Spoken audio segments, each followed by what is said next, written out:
Je suis marié à Sarah depuis 5 ans. Quand nous nous sommes rencontrés, elle était déjà en pleine ascension dans le monde de la finance, remarquablement déterminée, avec des plans quinquennaux bien ficelés et des ambitions de carrière clairement définies. J'admire cette ambition ardente qui illumine ses yeux quand elle parle de ses objectifs. À l'époque, j'étais justement en train de monter une entreprise avec mon vieux colocataire, Marcus. Mais quand Sarah me demandait ce que je faisais au travail, je restais toujours volontairement vague.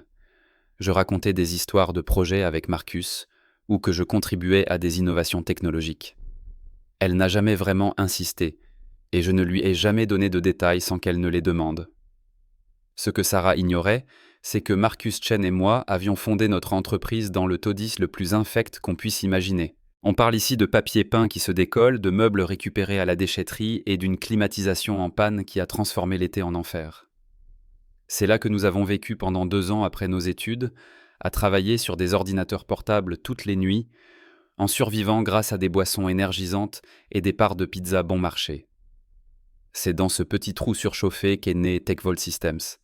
Et si vous êtes ici pour des histoires vraies, honnêtes et dérangeantes, n'oubliez pas de vous abonner. Et maintenant, retour à l'histoire. Personnellement, j'ai écrit chaque ligne du code original, chaque algorithme, chaque architecture système, chaque innovation technique qui a constitué notre fondation. Marcus s'est occupé du côté commercial, car il est naturellement charismatique et aime être au centre de l'attention.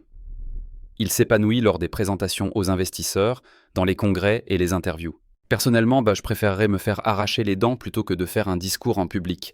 C'est pourquoi nous nous sommes mis d'accord très tôt dans notre partenariat. Il est le visage visible, le directeur général, celui que tout le monde voit. Je suis le directeur technique, le fondement technologique invisible. Pas de conflit d'ego, juste 2 amis qui utilisent leurs forces.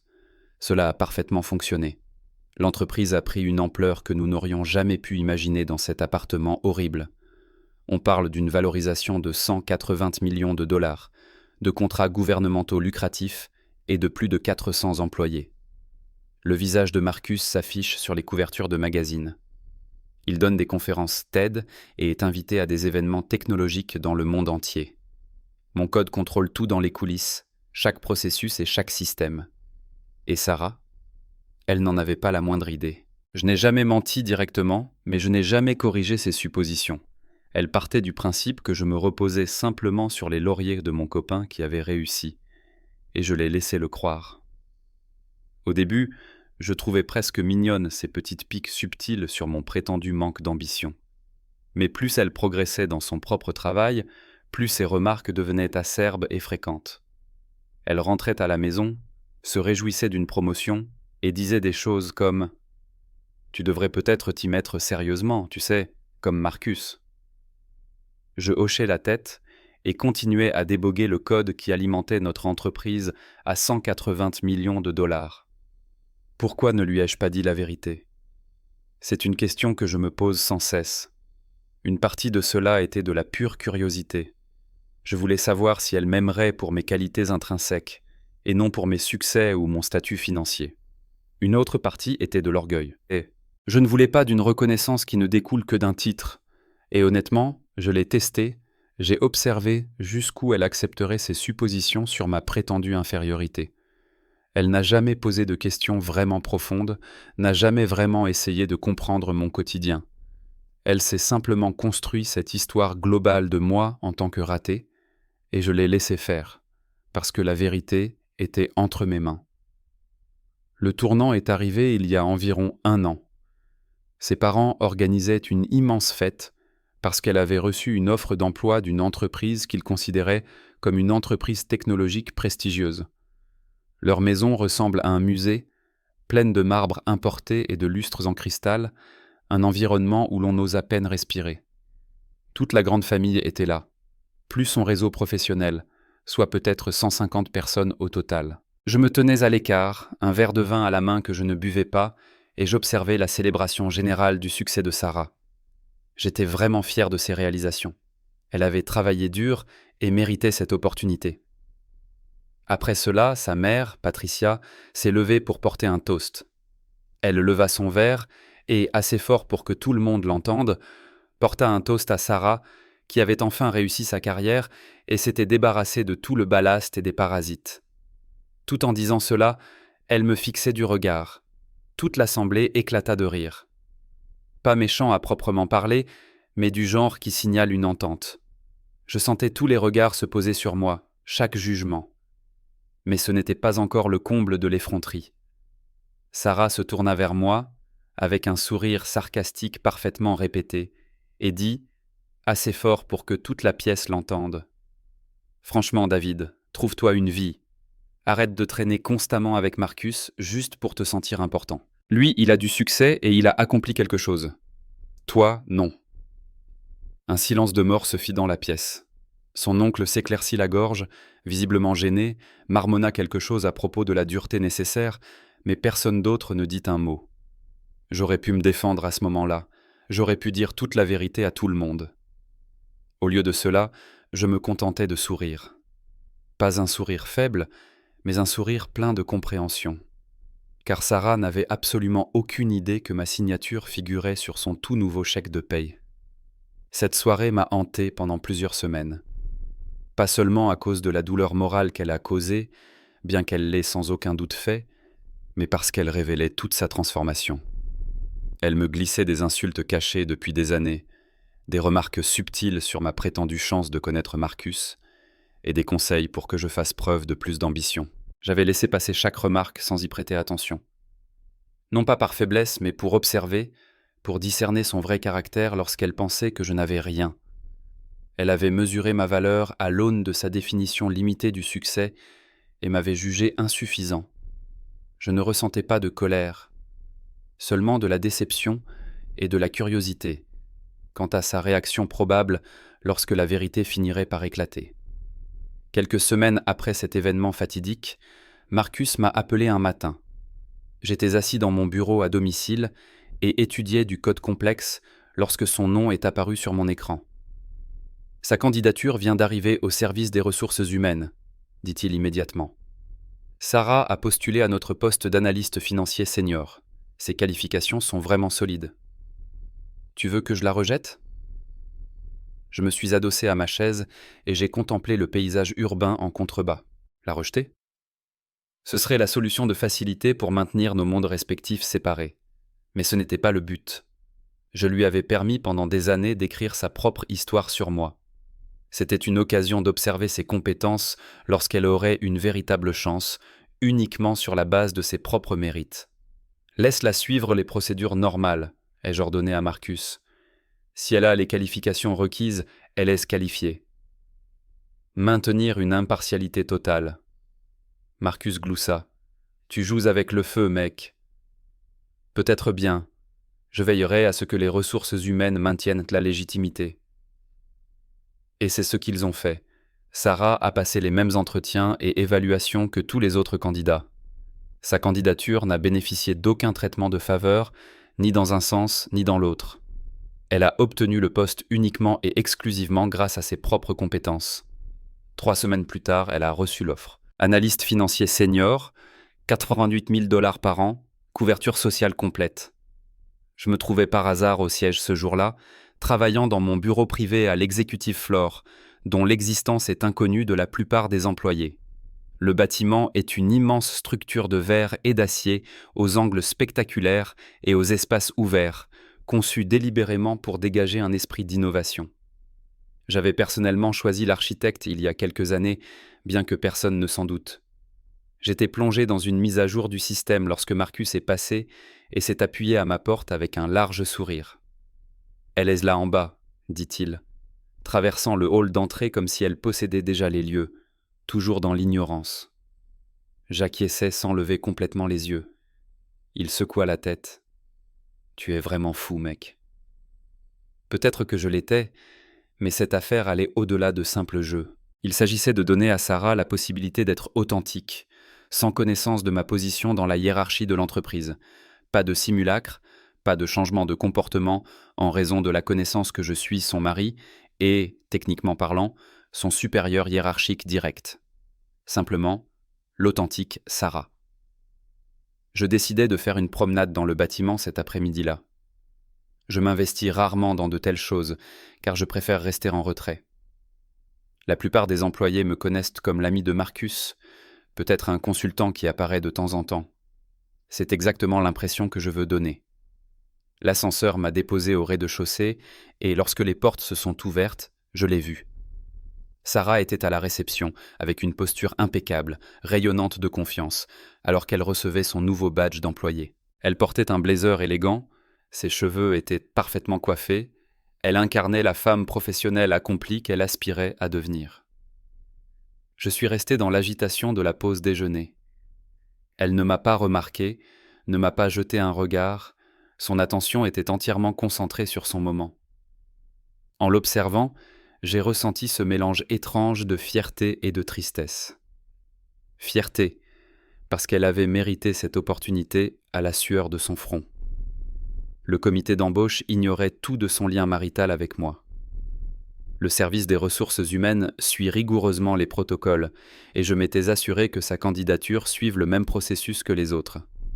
Mais il y avait aussi cette pointe de tristesse inattendue. Elle entrait dans un royaume que j'avais bâti à partir de rien. Un endroit où mes initiales étaient littéralement gravées dans les fondations, et elle n'en avait aucune idée. Une partie de moi voulait immédiatement aller la voir et lui révéler toute la vérité. Mais le timing est essentiel, et ce n'était pas le moment opportun. Je suis remonté et me suis replongé dans mon travail. Ces premières semaines chez TechVault se sont apparemment déroulées à merveille, si j'en crois les différents rapports que j'ai recueillis. J'ai glané des bribes d'informations par l'intermédiaire de Marcus et de quelques personnes de confiance au sein du service des ressources humaines. Elle s'est rapidement intégrée, a su charmer son équipe et a fait forte impression. Il s'est répandu qu'elle avait commencé à se vanter, à la machine à café, de sa proximité avec le pouvoir et l'influence réelle, comme si le simple fait de se trouver dans le même bâtiment que Marcus lui conférait un statut particulier. Je pouvais parfaitement l'imaginer. Elle, une tasse de café hors de prix à la main, prononçant nonchalamment des phrases du genre « On sent tout de suite que c'est lui le génie derrière tout ça ». Cela ne m'a pas particulièrement inquiété. J'avais décidé de rester en retrait et de laisser Marcus récolter les lauriers. Mais entendre dire qu'elle me prenait pour une personne insignifiante, quelqu'un qui s'accrochait désespérément à l'importance, a déclenché une sensation désagréable dans ma poitrine. Un après-midi, j'ai reçu un message électronique de Jennifer, une représentante des ressources humaines à qui je fais confiance depuis les débuts de la start-up. Elle me tient informé des développements, sans poser de questions intrusives. Son courriel était direct. J'ai entendu Sarah aujourd'hui à la machine à café. Elle parlait de la structure de l'entreprise avec quelques analystes. Elle a dit quelque chose comme « Il y a un autre fondateur, paraît-il, une sorte de fantôme ou de prête-nom, probablement juste une formalité juridique. Marcus gère visiblement tout. J'ai pensé que tu devrais le savoir. » J'ai relu 2 fois, les mâchoires serrées. Un prête-nom. Une formalité juridique. C'est ainsi que ma propre femme me considérait. Pas l'homme qui avait bâti cet empire à partir d'une table pliante branlante dans un appartement miteux, mais juste un nom qui ornait les papiers, insignifiant comparé à l'éclat de Marcus. Marcus a écrit presque instantanément, comme s'il avait pressenti mon humeur sombre. J'ai entendu dire que Sarah répandait différentes théories à ton sujet. Dois-je la remettre à sa place tout de suite ? Je fixai l'écran de mon téléphone. Pendant un instant fugace, je l'ai imaginé se dirigeant vers son bureau et lui révélant toute la vérité, sans phare. Je pouvais presque voir son visage, le choc, l'incrédulité et l'effort frénétique pour réécrire toute son histoire. C'était indéniablement tentant, mais j'ai répondu « Pas encore. Laisse la situation évoluer naturellement. La vérité se révélera quand le moment sera venu. » Forcer les choses mettrait en péril tout ce que j'attendais patiemment. Je désirais ardemment qu'elle le découvre par elle-même, qu'elle ressente tout le poids de la révélation quand elle éclaterait. Alors, je suis retourné à mon travail et me suis plongé dans le monde complexe du code, où tout suit des principes logiques, contrairement aux êtres humains et contrairement à ma femme. Puis est venue cette nuit fatidique qui aurait pu tout révéler prématurément.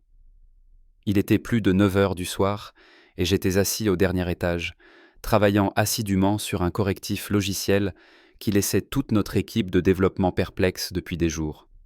Le bureau était désert, à l'exception du léger bourdonnement de la climatisation et des craquements occasionnels provenant de la structure du bâtiment.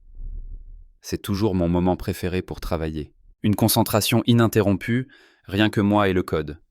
Mon ordinateur portable était ouvert, affichant plusieurs écrans de diagnostic simultanément.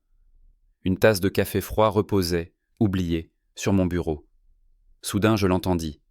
Des talons claquants, staccato, sur le parquet, résonnant dans le couloir comme une salve de tir. Surpris, je jetai un coup d'œil à l'heure. À cette heure-ci, il ne devrait plus y avoir personne ici. Les pas s'arrêtèrent juste devant ma porte. Avant même que je n'aie pu fermer mon ordinateur portable, Sarah entra dans la pièce. Elle se figea sur le seuil, les yeux écarquillés de surprise, comme si elle avait pénétré par erreur dans une zone interdite. Son blazer pendait à son bras. Ses cheveux étaient légèrement ébouriffés par une longue et fatigante journée, mais elle dégageait toujours cette assurance caractéristique. « Qu'est-ce que tu fais ici ?»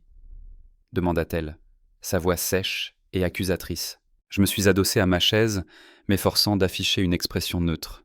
« J'aide Marcus avec quelques problèmes techniques, » dis-je calmement. La même réponse vague que je donnais toujours. Techniquement correcte, puisque Marcus m'avait explicitement demandé de modifier ce correctif spécifique, mais elle lui laissait aussi la latitude d'y projeter ses propres idées préconçues. Elle leva les yeux au ciel et entra davantage dans la pièce. « Bien sûr, » répondit-elle, son ton dégoulinant d'une pitié familière et d'une frustration à peine dissimulée. « Tu n'arrives vraiment pas à te détacher de ces basques, n'est-ce pas ?» Les mots étaient blessants, mais je refusais de montrer le moindre signe extérieur de malaise. J'avais déjà entendu d'innombrables variations de ce sentiment. Mais ce soir, ici, dans cette pièce, avec mon code complexe bien en évidence sur l'écran et le poids considérable de tout ce que j'avais soigneusement construit, il résonnait avec une intensité nouvelle. J'aurais pu la corriger immédiatement et expliquer en détail comment cette entreprise, ce bureau et ce moment décisif n'existaient que grâce à mes efforts. Mais je me suis retenu, me contentant de soutenir son regard, sans lui offrir la moindre explication ni justification. Elle déplaça le poids de son corps, apparemment dans l'attente que je me lance dans une argumentation véhémente ou que je m'effondre, honteux. Constatant mon impassibilité, sa confiance en elle vacilla, ne serait-ce que légèrement. « Il est tard, David, » dit-elle, sa voix s'adoucissant légèrement. « Pourquoi es-tu ici ? De toute façon, c'est l'étage de la direction. » Avant que je puisse formuler une réponse, Marcus entra dans la pièce, sa cravate dénouée et une tablette coincée sous le bras. Il s'arrêta net et nous regarda tour à tour. « Hey !» dit-il, en faisant un signe de tête à Sarah avant de se tourner vers moi. « Prêt à valider le correctif ?» L'atmosphère dans la pièce changea radicalement. Les yeux de Sarah se plissèrent sensiblement. « Attends 1 minute, » dit-elle lentement, délibérément. « Il valide des choses ?» Marcus se figea, réalisant immédiatement l'ampleur de sa bourde involontaire. Il me regarda, attendant des instructions, mais je ne lui offris rien. Je me contentai de fermer mon ordinateur portable et de me lever. « J'ai presque fini, » dis-je nonchalamment. Sarah restait sceptique. Elle croisa les bras avec défi et nous examina tous les deux avec une pointe de suspicion perceptible. « Attends 1 minute. Qu'est-ce que ça veut dire, valider ? Depuis quand tu fais ça ?» Marcus essaya de lisser la situation avec une désinvolture étudiée. « Il est impliqué, » dit-il avec un sourire maladroit. « Il aide parfois pour les grandes lignes. » Elle rit nerveusement, un son qui trahissait son malaise.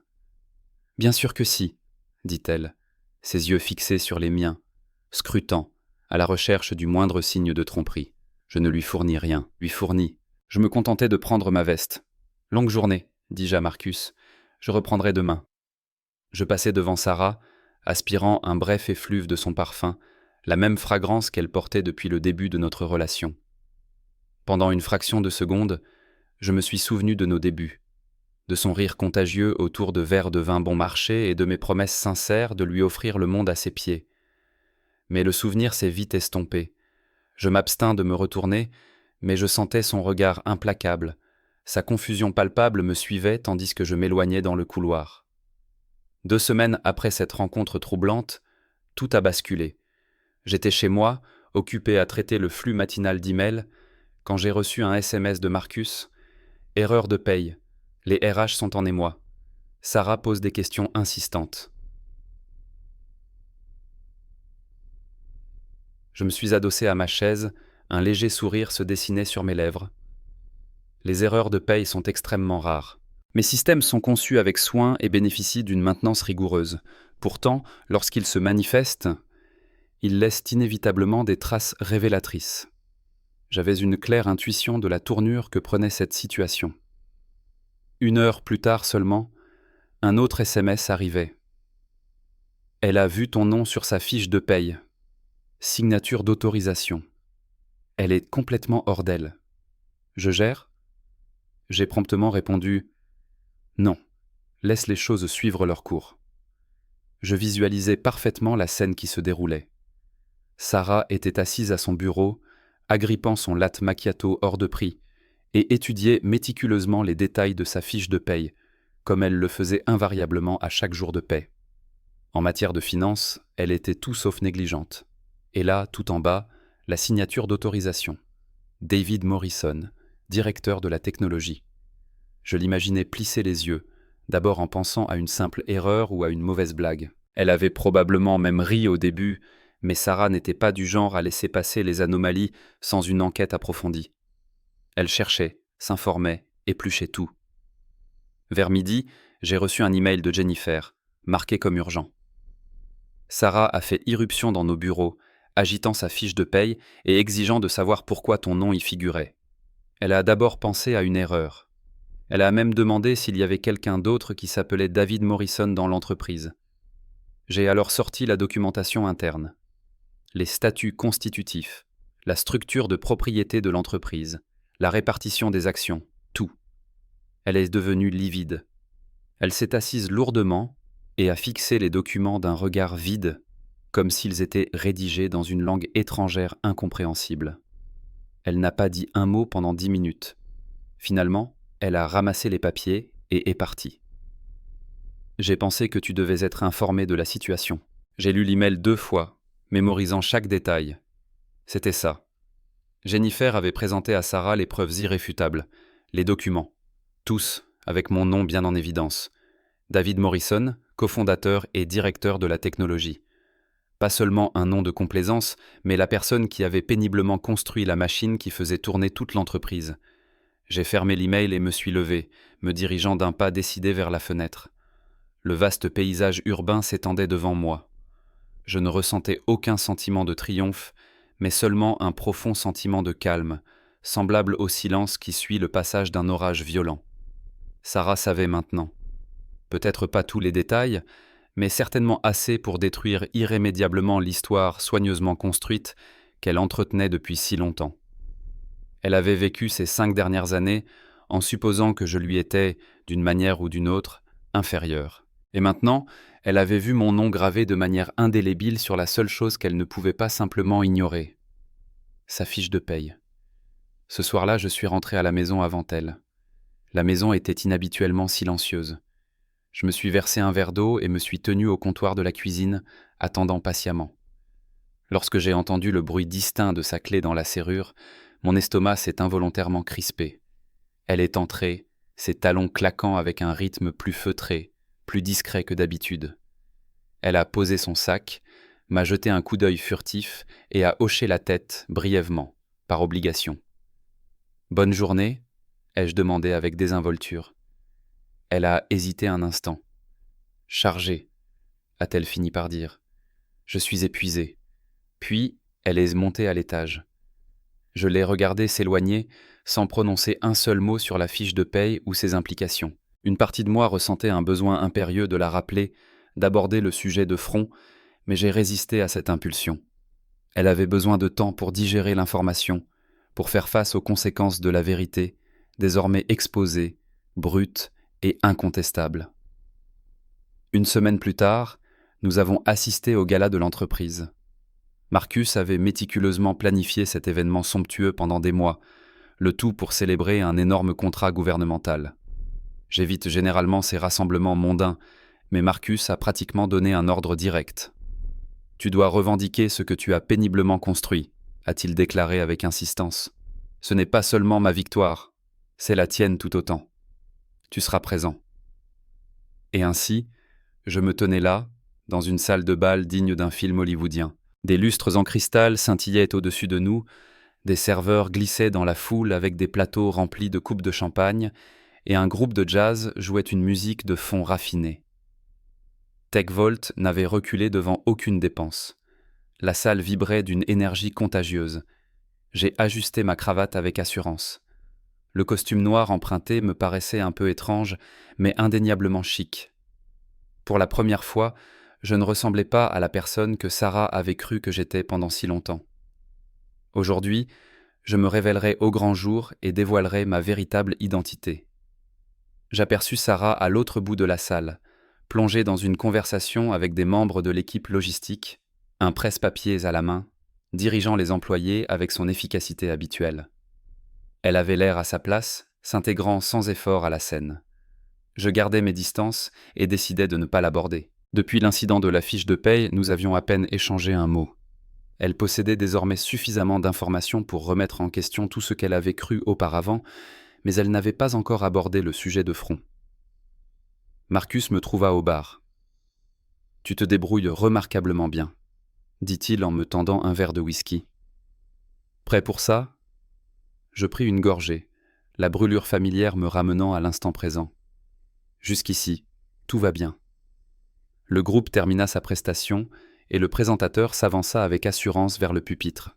« Mesdames et messieurs, merci d'être avec nous ce soir pour célébrer une étape importante pour TechVault Systems. » Le public répondit par des applaudissements enthousiastes. Le présentateur prononça le discours habituel, remerciant l'équipe dévouée et vantant les mérites du contrat nouvellement conclu. Puis il fit une pause dramatique. Tout cela n'aurait pas été possible sans la vision inébranlable et le dévouement inlassable de nos fondateurs. Veuillez accueillir avec moi notre cofondateur et directeur technique, David Morrison. Un projecteur m'éclaira, sa lumière vive m'aveuglant presque. La salle éclata dans un bruit assourdissant, des applaudissements tonitruants, des expressions d'étonnement audibles et des murmures de surprise qui parcoururent la foule comme une décharge électrique. Je sentis le poids de tous les regards sur moi alors que je me dirigeais d'un pas décidé vers la scène. Mes pas étaient lents et mesurés, les appareils photo cliquaient sans cesse et les flashs crépitaient autour de moi. J'évitais délibérément de regarder Sarah. Malgré cela, je pouvais sentir son regard inébranlable, lourd d'un mélange de choc et d'incrédulité. J'atteignis le pupitre, serrai la main du présentateur et me tournai vers des centaines de visages remplis d'attente. Je n'avais jamais été particulièrement doué pour parler en public. Marcus était un orateur né, un communicateur charismatique. Néanmoins, j'avais soigneusement préparé quelque chose pour cette occasion mémorable. « Merci », commençai-je, ma voix étonnamment calme et sonore. Cette entreprise a été fondée sur une idée simple mais profonde. Résoudre les problèmes que personne d'autre ne peut résoudre. C'est précisément ce que nous avons fait avec constance, et c'est précisément ce que nous continuerons à faire à l'avenir. Non pas parce que c'est facile, mais parce que cela compte vraiment. J'ai gardé mes remarques brèves et concises, j'ai remercié l'équipe, et j'ai fait un signe de tête reconnaissant à Marcus, qui se tenait près de la scène, un large sourire aux lèvres. La foule répondit par des applaudissements encore plus forts, et je me suis retiré du pupitre. En quittant la scène, j'ai jeté un bref coup d'œil vers elle. Sarah se tenait près d'une colonne, un verre de champagne tremblant littéralement dans sa main. Son visage était cendré, ses lèvres légèrement ouvertes, comme si elle venait de vivre quelque chose d'absolument impossible. Nos regards se croisèrent un court instant, et je vis tout se refléter dans son regard, le choc, le début de la réalisation, et peut-être même une pointe de regret. Puis, elle détourna rapidement les yeux, et sa prise sur son verre se resserra visiblement.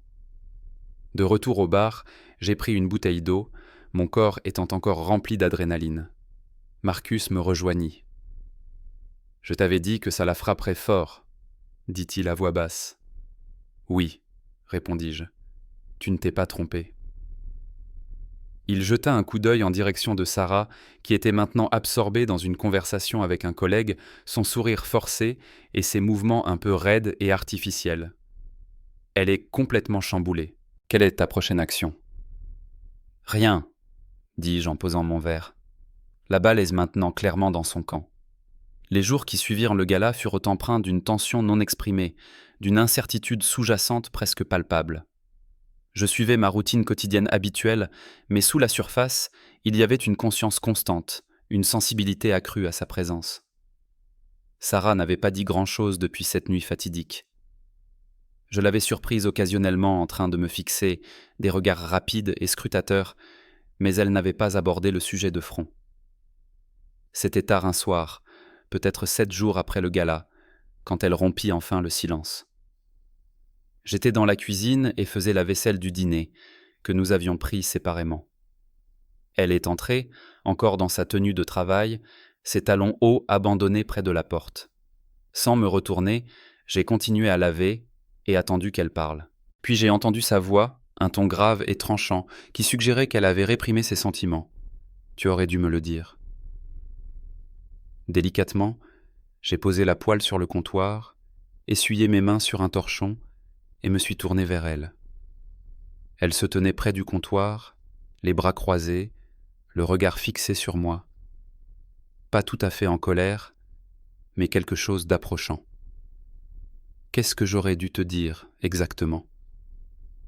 Ai-je demandé d'une voix calme, bien que je sache pertinemment à quoi elle faisait allusion. Ne fais pas l'innocent, a-t-elle rétorqué, sa voix montant d'un cran. À propos de TechVolt, à propos du fait que tu sois, quoi que tu sois en réalité. Cofondateur, directeur de la technologie, l'architecte de tout. As-tu la moindre idée de l'air stupide que j'avais, à ce gala, mon verre de champagne à la main comme une idiote, pendant que tout le monde t'applaudissait ? Je me suis appuyé contre le comptoir et j'ai soutenu son regard. Ces mots m'ont touché, même si ce n'était pas avec la même intensité qu'avant. Sous sa colère se cachait une honnêteté, quelque chose de brut. Il n'était pas question de te faire passer pour une idiote, ai-je fini par expliquer. Ma voix calme mais ferme. Ça, tu l'as fait toute seule. Ses yeux se sont écarquillés. Une brève expression de douleur réelle a traversé son visage avant qu'elle ne reprenne sa posture de défense. Alors, c'était quoi dans ce cas ? Une sorte de jeu ? M'a-t-elle fusillé du regard. Me faire croire que tu étais insignifiant ? Me laisser dire toutes ces choses sur toi, sur Marcus ? Pour que tu puisses, quoi exactement ? Prouver quelque chose ? J'ai secoué la tête et me suis rapproché un peu, sans envahir son espace personnel. Ce n'était pas un jeu, Sarah. Je ne t'ai rien confié parce que je ne voulais pas que tu m'admires à cause d'un titre, d'un chèque de paie ou de mon statut social. Je voulais voir qui tu étais quand tu pensais que je n'avais rien de précieux à offrir. Elle a ri, mais c'était un rire amer, presque étouffé. Et qu'est-ce que tu as vu, David ? Une personne superficielle, obsédée par le statut, qui préfère courir après l'ombre de Marcus plutôt que de remarquer sa propre femme.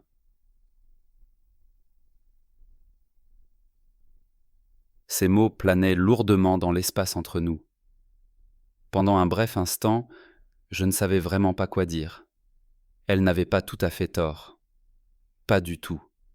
Elle m'avait jaugé pendant des années à l'aune de sa définition limitée du succès et m'avait élagué si longtemps jusqu'à ce que je corresponde à la forme qu'elle s'était créée dans sa tête.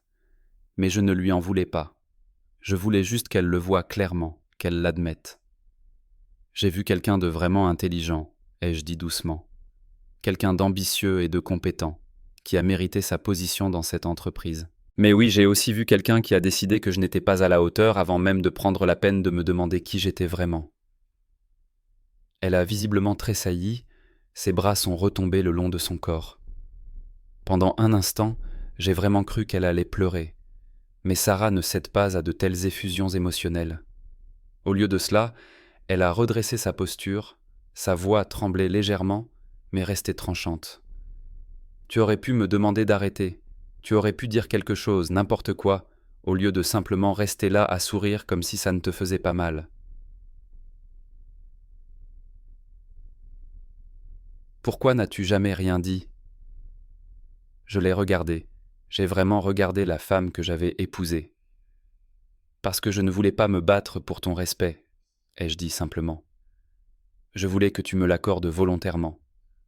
Pas parce que je suis le directeur de la technologie d'une quelconque entreprise, mais parce que je suis ton mari. Cela aurait dû suffire. Elle a ouvert la bouche, puis l'a refermée. Ses yeux brillaient, mais elle a réussi à retenir les émotions qui montaient en elle. Le silence s'est étiré, épais et inconfortable, jusqu'à ce qu'elle finisse par se détourner. Sa voix n'était plus qu'un murmure.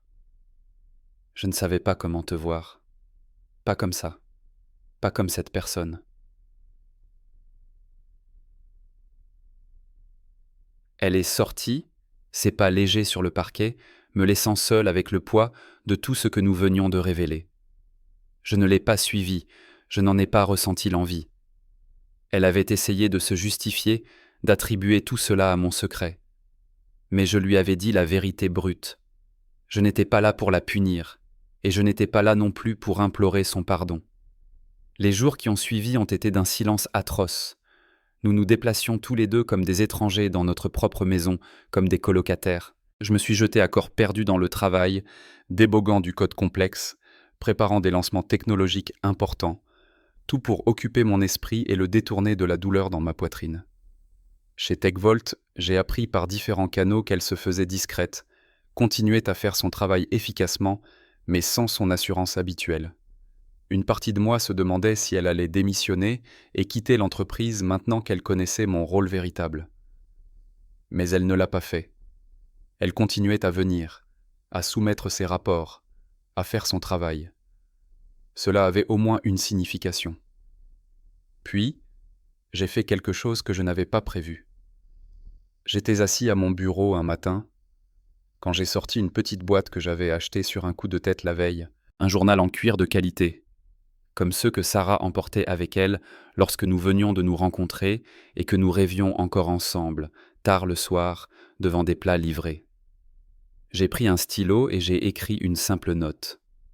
Sarah, tu es talentueuse et compétente. Tu as mérité ta place ici. Il n'a jamais été question de vengeance. Il est question de vérité. David. Je n'ai pas trop réfléchi ni essayé de faire de la poésie.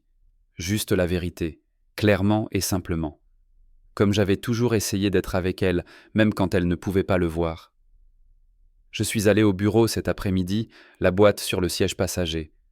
Je ne suis pas allé dans mon bureau habituel au dernier étage. Au lieu de cela, je suis descendu jusqu'au bureau de Sarah, caché dans un coin du département financier. Elle n'était pas là, probablement en réunion. Alors, j'ai simplement posé la boîte avec la note pliée à l'intérieur et je suis parti rapidement avant que quelqu'un ne puisse poser des questions. C'était étrange de lui laisser quelque chose de cette façon. Aucune explication, aucune cérémonie, aucun témoin. Mais il ne s'agissait pas de grands gestes ou de moments dramatiques, il s'agissait de lui donner quelque chose d'authentique et de tangible, quelque chose qu'elle pourrait garder et de lui laisser ensuite la décision toute seule de ce qu'elle voulait en faire. Je n'ai eu aucun retour de sa part à ce sujet, ni ce jour-là, ni le lendemain, ni de toute la semaine. Une partie de moi se demandait si elle l'avait simplement jeté, trop fière pour accepter quoi que ce soit de moi après tout ce qui s'était passé. Mais j'ai délibérément évité de m'en préoccuper. J'avais dit ce que j'avais à dire. Le reste dépendait maintenant entièrement d'elle. Quelques jours plus tard, Marcus a mentionné quelque chose d'intéressant lors d'un échange informel. Elle a posé des questions sur le programme de bienfaisance, a-t-il dit, appuyé nonchalamment contre mon cadre de porte. Les ateliers de technologie pour les enfants défavorisés. Elle voulait savoir comment nous choisissons les sites, qui les finance, tous les détails. Ça te dit quelque chose ? J'ai levé les yeux de mon écran, mes mains suspendues au-dessus du clavier. Oui, ai-je dit, en conservant un ton parfaitement neutre. On dirait bien que ça t'intéresse beaucoup. Il a ri et secoué la tête en souriant d'un air entendu. Dis donc, elle fouille dans tes affaires. C'est ton projet personnel depuis des années. Elle n'a jamais montré d'intérêt auparavant. J'ai haussé les épaules et je me suis remis au travail. Peut-être qu'elle est juste curieuse des initiatives de l'entreprise. Marcus n'a pas cru à mon ton désinvolte, mais il a laissé tomber et m'a dit au revoir en promettant d'aller boire un verre plus tard.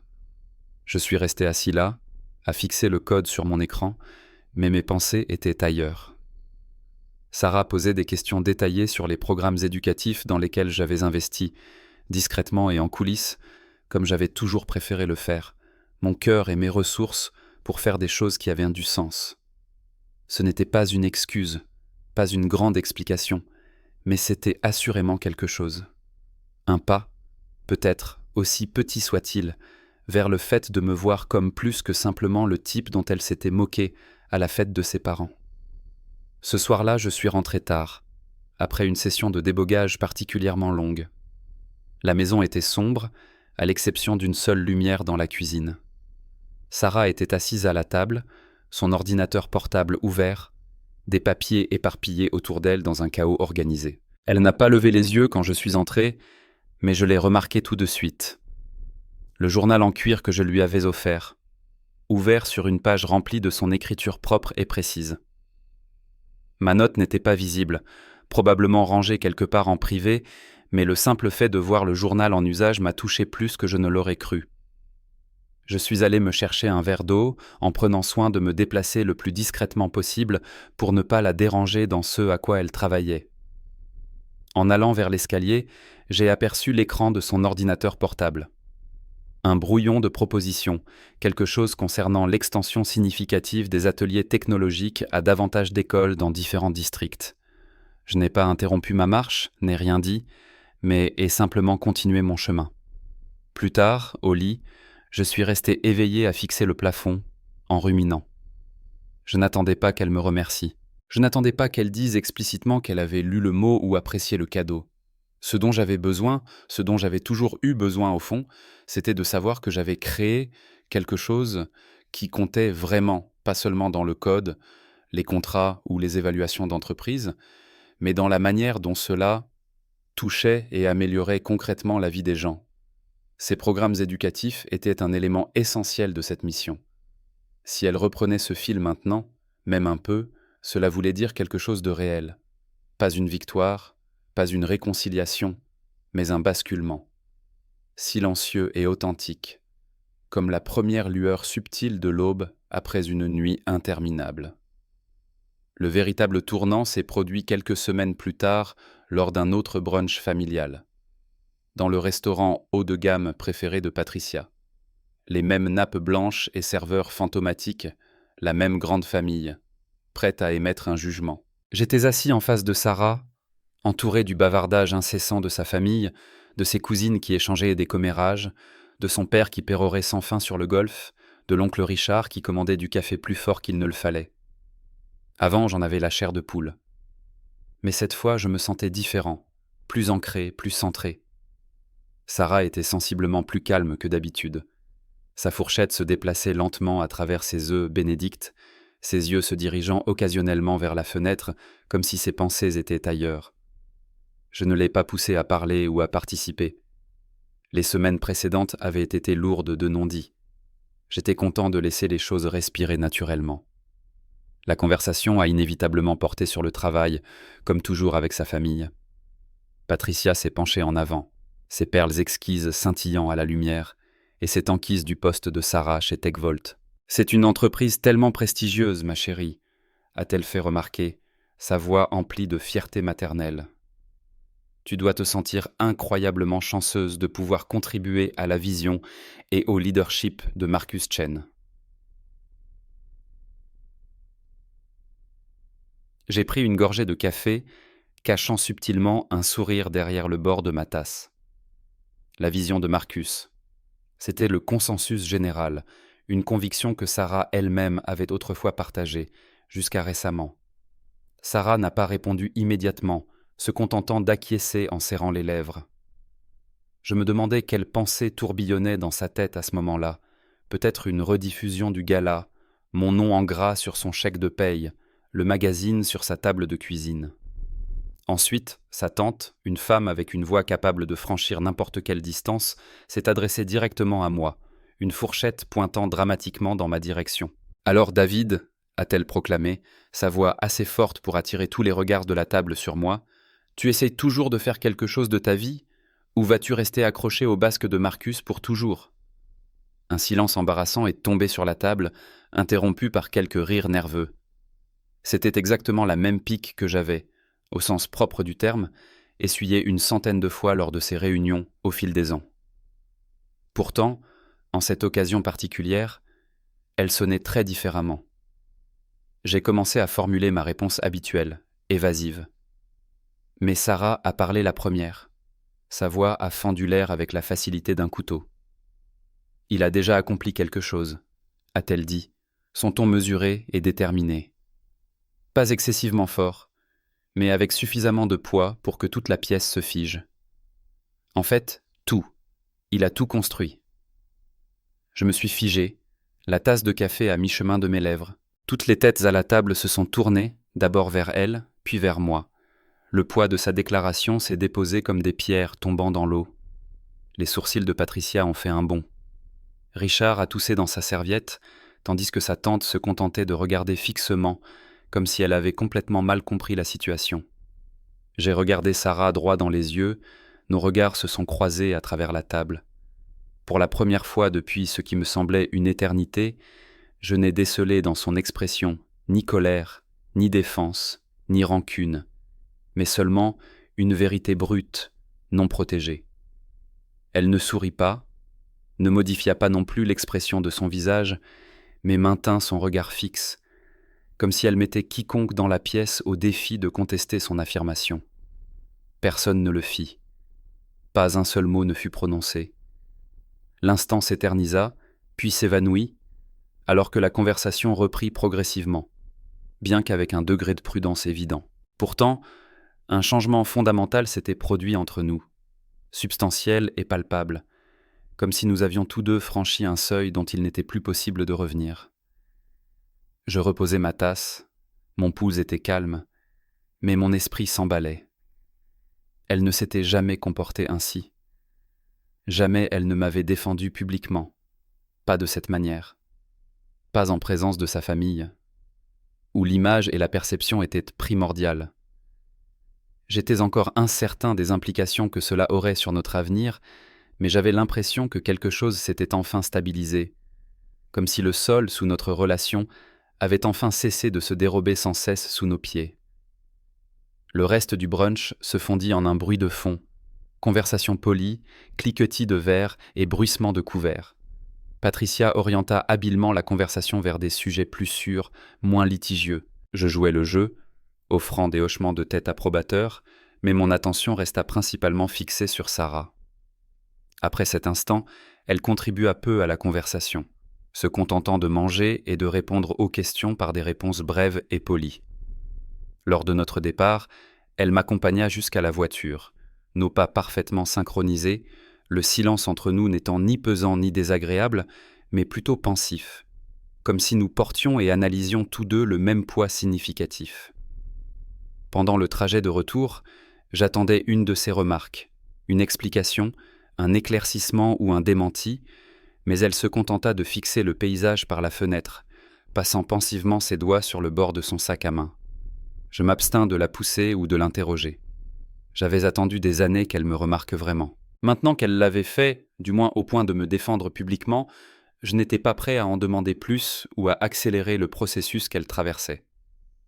Je nous ramenai simplement à la maison, le paysage urbain se floutant derrière les fenêtres. Après notre arrivée à la maison, elle alla à la cuisine pour se verser de l'eau, tandis que j'accrochais ma veste près de la porte.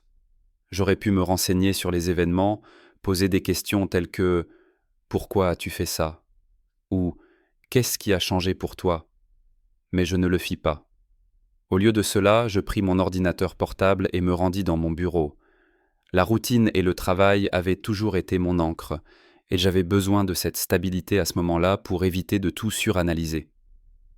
Sarah ne me suivit pas, ni ne me rappela pour une grande discussion émotionnelle. Elle se déplaça simplement dans la maison, sa présence discrète mais constante, comme une ombre qui ne me pesait plus. Plus tard dans la soirée, je la découvris dans le salon, recroquevillée sur le canapé avec ce journal en cuir que je lui avais offert, griffonnant quelque chose dont je m'abstins intentionnellement de sonder le contenu. Je restai un instant sur le seuil, me contentant de l'observer. Elle semblait différente, d'une certaine manière, pas nécessairement plus douce, mais moins fermée, moins sur la défensive, comme si elle s'était débarrassée d'un lourd fardeau qu'elle portait depuis longtemps. Je ne la saluai pas, n'annonçai pas ma présence, mais pris simplement un livre sur l'étagère et me laissai tomber dans le fauteuil en face d'elle.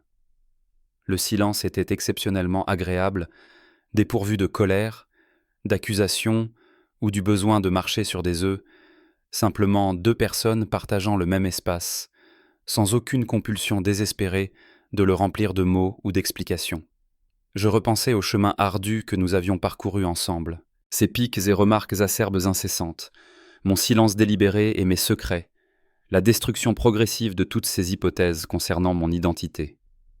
J'avais bâti TechVolt à partir de rien, transformant un rêve improbable en une réalité qui payait désormais son salaire et employait des centaines de personnes.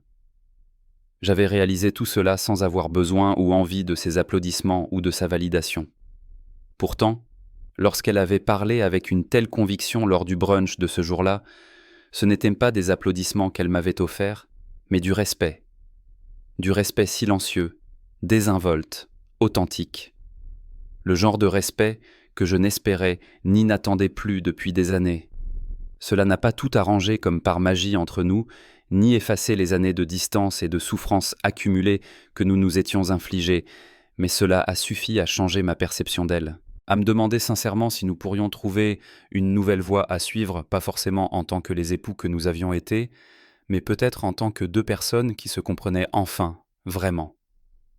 En tournant une page de mon livre, j'ai réalisé que j'étais vraiment en paix avec ce que l'avenir nous réservait. Nous finirions probablement par suivre des chemins séparés. Trop de choses avaient été brisées et détruites entre nous pour feindre réalistement autre chose. Mais cette pensée ne provoquait plus d'angoisse en moi. Je m'étais forgé une vie et un héritage qui reposaient solidement sur mes propres fondations, avec ou sans sa présence. Et je continuerai à construire, à résoudre des problèmes apparemment insurmontables et à poursuivre ce qui comptait vraiment pour moi. Elle ferait de même, je le supposais. Elle façonnerait son propre destin avec cette passion indomptable que j'avais toujours admirée chez elle, même au moment où elle m'avait blessé. La pendule au mur continuait de tic-taquer inlassablement, la pièce baignée dans la douce lumière d'une lampe chaleureuse. Aucune musique dramatique ne montait en puissance en arrière-plan. Aucun grand geste ne désignait cet instant particulier comme extraordinaire, juste nous, assis dans un silence agréable, nous percevant l'un l'autre avec clarté et honnêteté, comme cela n'était pas arrivé depuis des années. Ce n'était pas une fin heureuse conventionnelle. Pas le genre qui inspire les contes de fées et les romans d'amour, mais c'était authentique, vrai et honnête.